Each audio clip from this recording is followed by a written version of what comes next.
back to Lion and Lamb TV, and today is part 2 in our 3-part series on the biblical history of Babylon. And we left you off last time describing all of the open-air shrines for Ishtar and the 200 other identifiable places for other deities. They were mad about their idols, as Jeremiah says. And as you can see, the wind is still blowing here pretty strong behind me in the old Tower of Babel. Now, adjacent to the temple of Esagila was the tower or ziggurat named Temenenki, called in their native tongue the foundation house of heaven and earth. It measured about 300 feet square at the base and rose in 7 stages to a height of 300 feet. It could very well have been reconstructed and restored from the original Tower of Babel, mentioned in Genesis 11. Now, the Babylonians believed it was built by the gods. All right. Now, we're going to notice 7 things about the biblical origin of this city. Here it comes. Number 1, it was a result of an attempt to establish a kingdom that would rebel against God's authority. Now, let's go back and we're going to take another look at Genesis 10, verses 8 to 10. Here we go.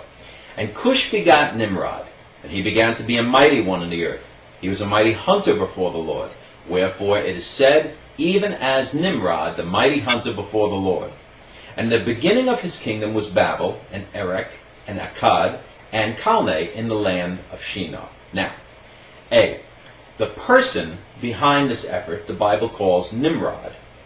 His name means to revolt or to rebel. Now, his wife, Semiramis, as she's called in the Greek, was the first high priestess of the Babylonian mystery religion. All right, B, the power which he exercised, which is called mighty one in the earth and a mighty hunter before or against, is what the implication is, the Lord. The next point we want to bring up is the project he undertook in all of this. And the beginning of his kingdom was Babel. Okay. Point 2. It was a rebellion against the command of the Lord. Take a look at Genesis 9, verse 1. Here's what it says. And God blessed Noah and his sons, and said unto them, Be fruitful, and multiply, and replenish the earth.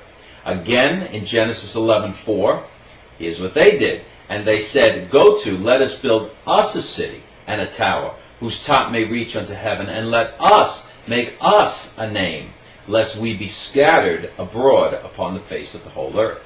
In Deuteronomy 1:26 we read, But they rebelled against the commandment of the Lord your God. All right. Point 3. It was a revolt against the worship of the Lord. In Genesis 11:4 we read this, Let us build us a city and a tower whose top may reach unto heaven. Now, flip back to Genesis 4, and we're going to take a look at verses 3 to 5. Genesis 4, verses 3 to 5. Here's what it says. And in process of time it came to pass that Cain brought of the fruit of the ground an offering unto the Lord. And Abel he also brought of the firstlings of his flock and of the fat thereof. And the Lord had respect unto Abel and to his offering, but unto Cain and to his offering he had not respect. And Cain was very wroth, and his countenance fell. Now flip forward to Genesis 8, verses 20 to 21. And Noah builded an altar unto the Lord, and took of every clean beast and of every clean fowl, and offered burnt offerings on the altar. And the Lord smelled a sweet savor. And the Lord said in his heart, I will not again curse the ground any more for man's sake. For the imagination of man's heart is evil from his youth. Neither will I again smite any more everything living as I have done.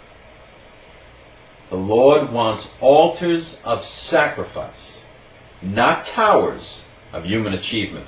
And just a quick little note, there are 24 ziggurats that have remained still standing in the Mesopotamian Valley. Something in it. Well, that's the end of part 2.